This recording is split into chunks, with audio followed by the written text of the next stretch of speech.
Good morning, everyone. And I realise we're getting late in the morning and it's nearly time to go for a coffee, so I'll try and keep it of interest. The topic I'm going to talk about here is the realities. Now, I've just been at Consensus, and to tell you the truth, I was really disappointed. There was so much, and I know there was actually, we talked about the figure, there was 10,000. I spoke to one of the organisers. 10,000 people there, and it was just filled with a lot of people selling things that weren't really going to work.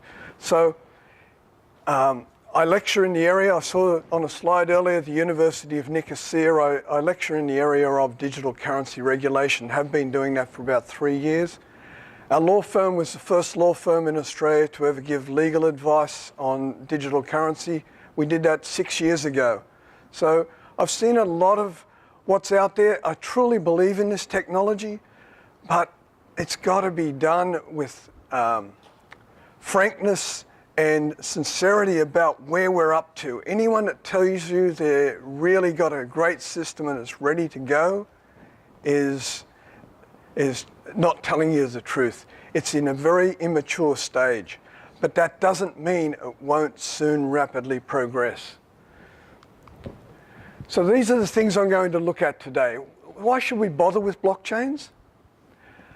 Is it enterprise ready? Can it solve any major problems? And how would we achieve that? And is it already starting to become a reality? So let's go to the first one. Why bother with blockchain? Now the word blockchain confuses some people. It really comes down to this one thing. The only reason why you don't use a database, and you should use a database in most instances, but the only reason you don't use a database is because you're achieving something greater through the word collaboration. And that's it. It's that simple. You've got a problem. Do people need to collaborate?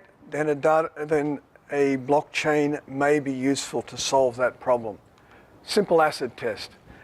But then people won't collaborate unless there's a commercial driver. And this is it, that anyone that participates in that chain and contributes data should get to take more out than they put in.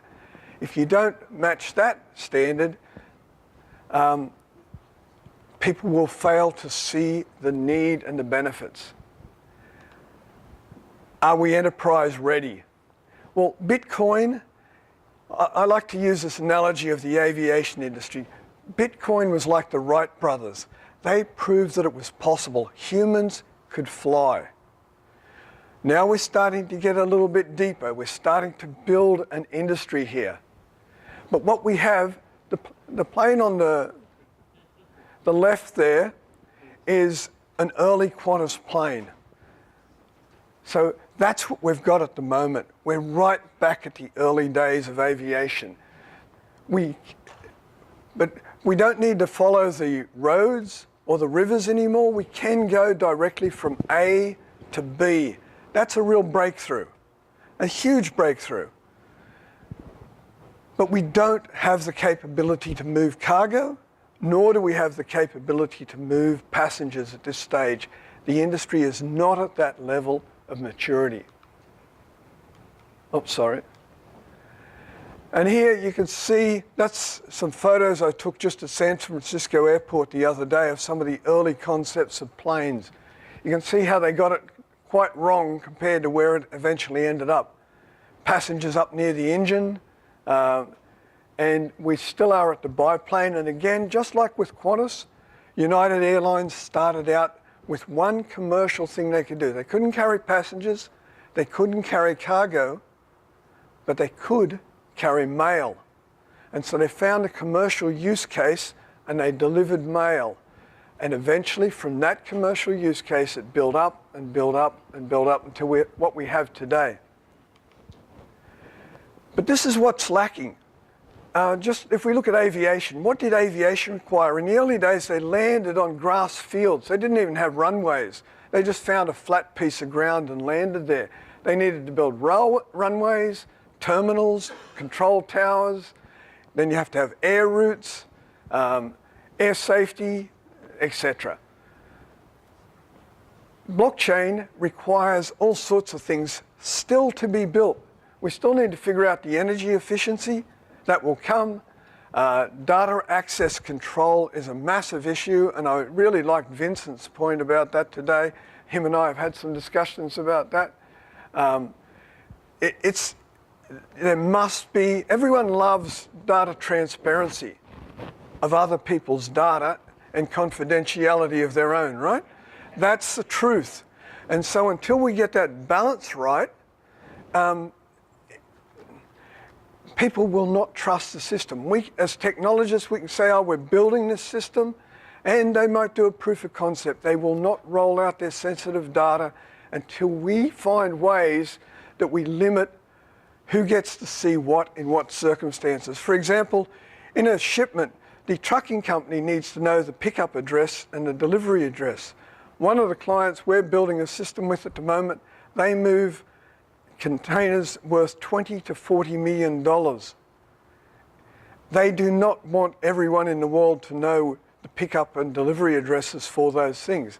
That just doesn't make sense. So there needs to be a need to know basis. You get to see certain data because you need that information, or maybe you only get aggregated data and it all needs to be encrypted and impenetrable. People will not put up their information if their competitors can see their sales figures. There's industry standards is another really big thing that needs to be worked out. At the moment, everyone's speaking a different language, if you like. We need to bring it down to one common thing where true efficiencies can be gained. Legislation, favourable legislation is really important. I've been working with changing some of the laws in Australia and working with government, and it can be done, but it requires an education both ways.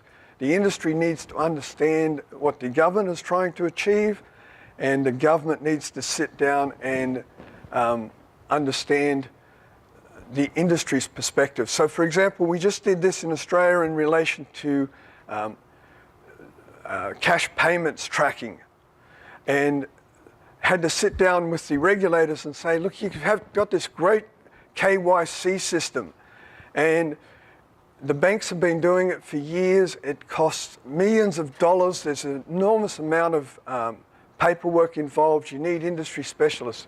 Put that on startups and it will never happen. They haven't got the money, they haven't got the resources to comply.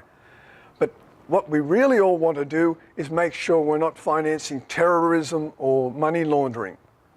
So if we sit down and we figure out what's the objective, then let's go back and figure out how a startup could comply. Do we really need that piece of paperwork? Do we really need that report? And then we rationalised it. That became law 2 months ago in Australia. It works fine now. Killer apps.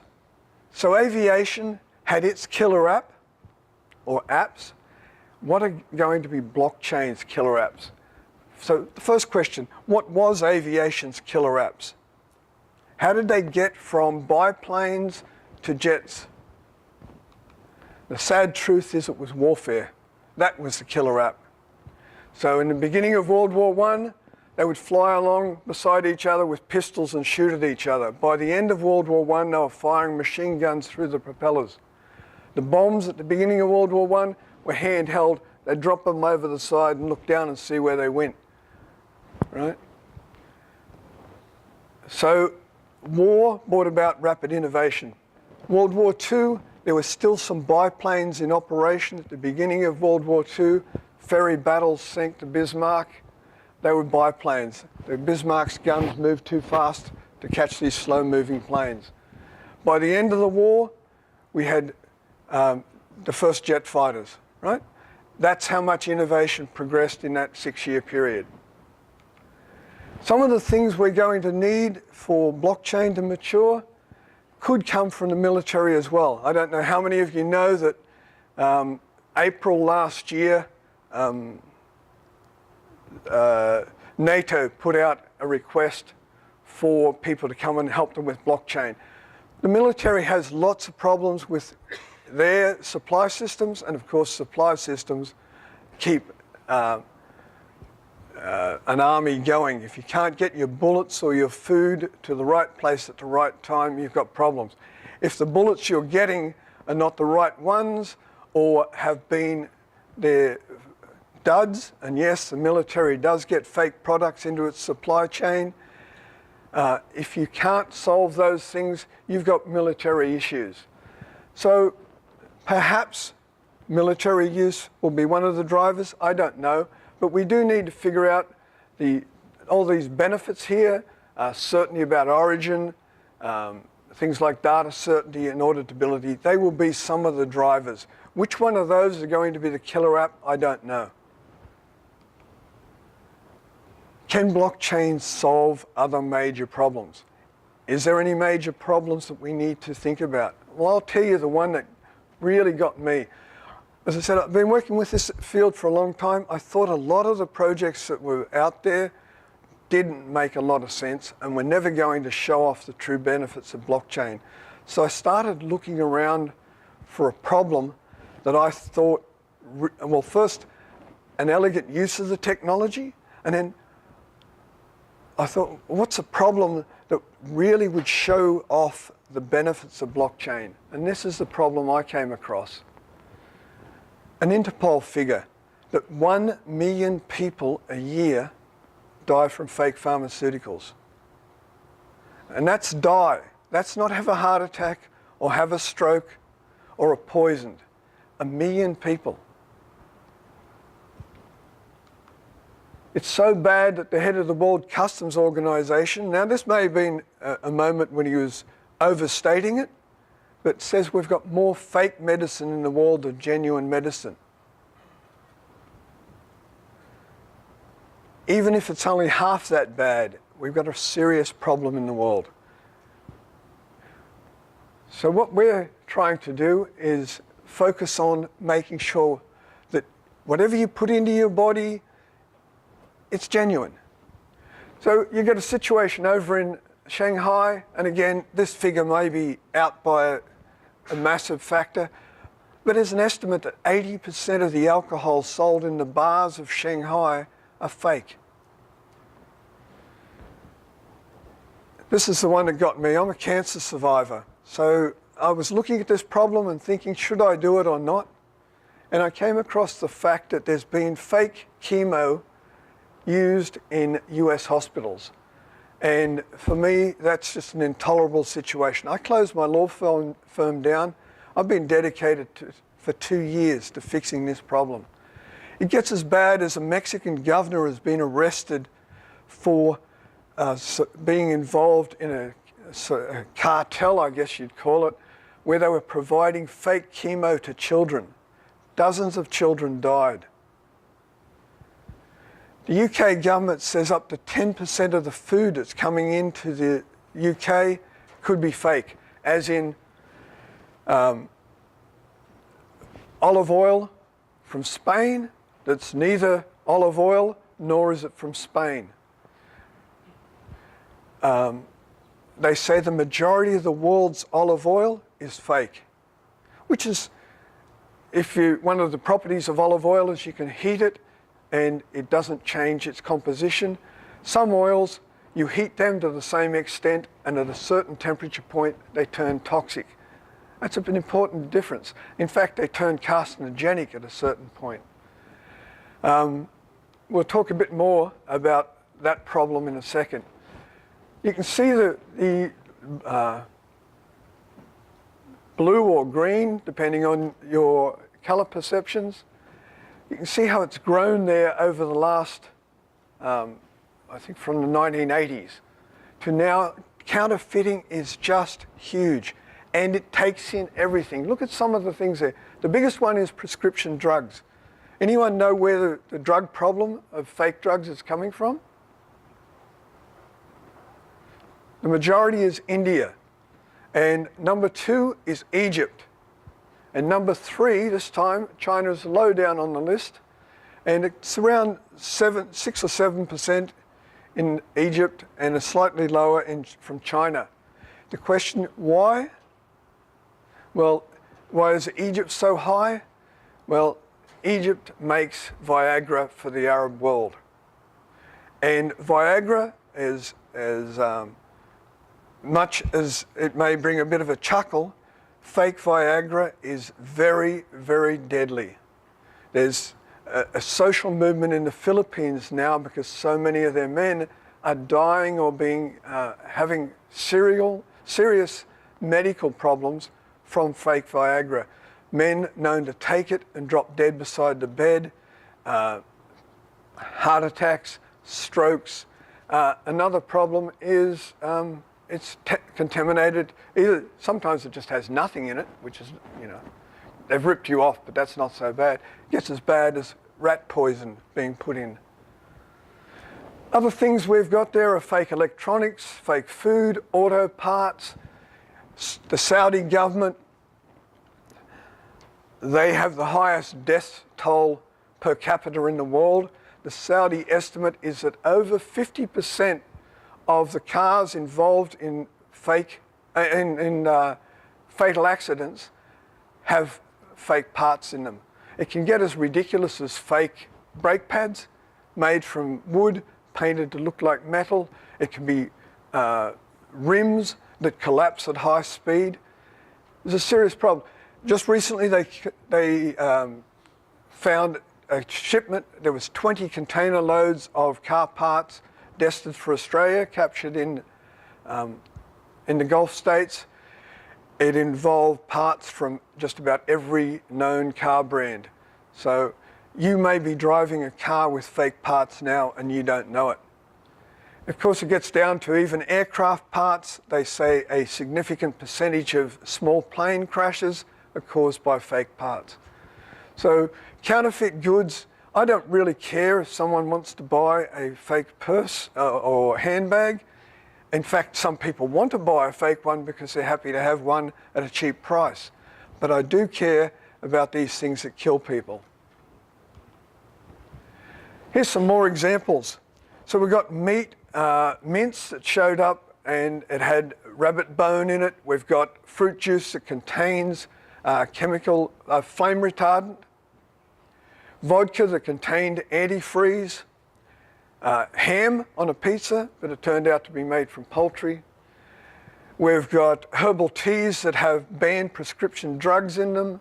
Cupcake glitter, and it's made from plastic. Not a good thing to be feeding your kids. And cheeses where there's only about 40% of cheese in there. That's just some examples. You could talk for hours out there. It's the Wild West. One of the most absurd ones, again, who wakes up in the morning and goes to a factory and says goodbye to their wife and kids and goes to a factory and makes fake chemotherapy? It's probably the same person that goes to another factory and makes fake fire extinguishers. They exist. But how do you know it's fake until you've got a fire and you need that thing to save your life? Food origins. Some of the things that will be helping that is we can look at the records of the source. We can talk about the provenance, which just means the origins of the things and what really went into it. And of course, you can get all that accreditation, documentation that it didn't contain pesticides or it's truly organic or whatever it is that you want to know about what you're eating. Same with cold chain. We want to know about where something was caught. Was it kept refrigerated all the way until it gets to us? Blockchain can help with that because you can have auditable time and other data stamped on there. You know the records are consistent and they're accurate. And of course, you can have a breach alert. Just in the last few months in Australia, we just had our melon season. And the cantaloupes there was a listeria outbreak. It led to 6 people dying, and after a week, the government had tracked down the source of that contamination to one state. That was all. They couldn't get it any closer after a week, but people were still dying. Eventually, they found out it was only one farm that had a problem. But the problem was the entire cantaloupe crop right across the nation was scrapped, pulped. All those producers lost their product. And for some farmers, that's a huge loss if they're only growing a couple of crops. And they had nothing to do with it, but it couldn't be proven. Something that should have been able to be proven in a matter of minutes or hours took weeks. And you can imagine the brand damage for cantaloupes. Anyone in Australia that eats them for the next 10 years will pause and think, I wonder whether I've got one that's not safe. Okay, so there's a problem. How do we fix it? Can we achieve a solution? Well, that's what our company is about. We talk about we have 3 layers of protection, which goes to the name. And the TBS times 3 is simply to be sure, to be sure, to be sure. We want you to be sure what you're getting is what you paid for, and it is genuine. So the first layer of protection, and these are really important because you'll find a lot of people out there saying, we're doing blockchain, and they're doing party tricks. They're doing 2 of these layers of protection. They're putting an identity on something and they're reading it. You know, that's easy. You can do that in a matter of weeks.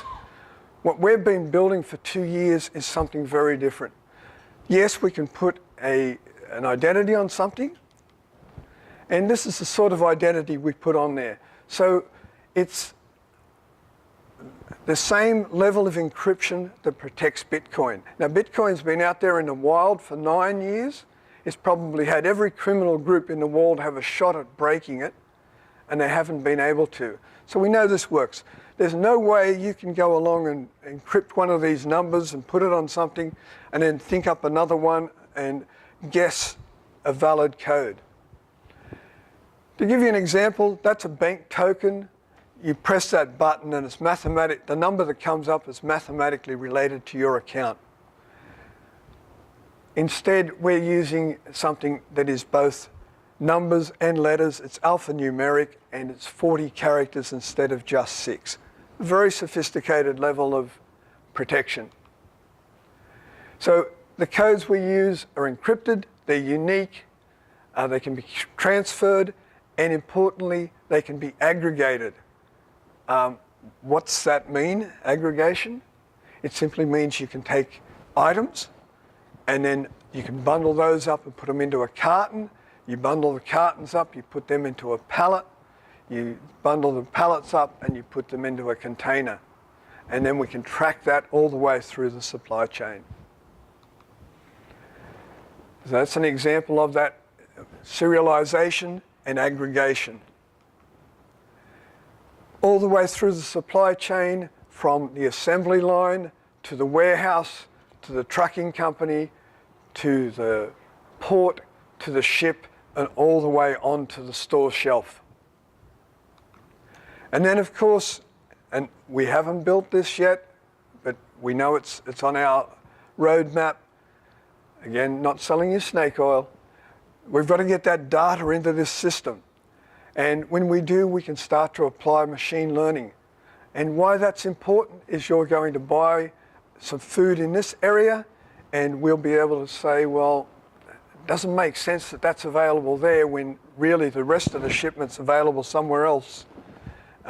You can start to look for patterns of where things are getting intercepted, where they're getting penetrated, and then we can report that back to the brand owners.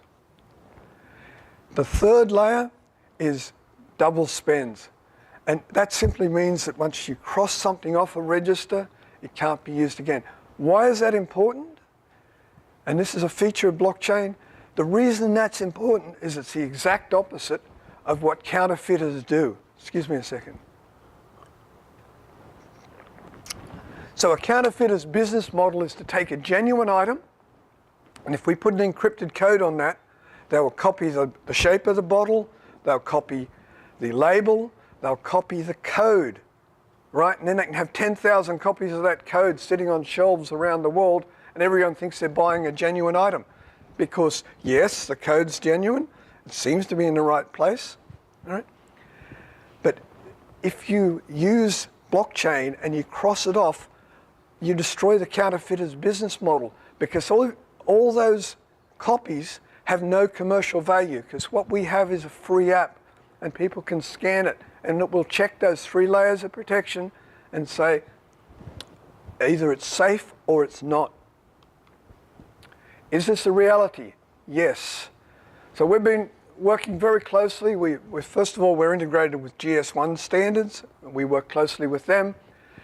We've got contracts with DP World, DB Schenker, and AT&T. Now, DP World, for those of you who are not familiar with them, have 77 container terminals around the world.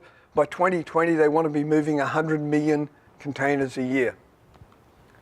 DB Schenker is Europe's largest trucking company.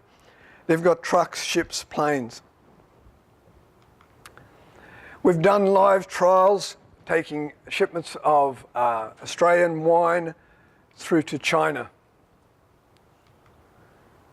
The learnings from our trials, the biggest one was humans make mistakes. And even though we left a few things that humans needed to do in the trial, and we sent out run sheets of step 1 in bold, do this, step 2, step 3, it didn't happen. Cold chain problems, battery life, battery type, safe operating temperatures, and there's certain type of batteries that you can't take on to aircraft.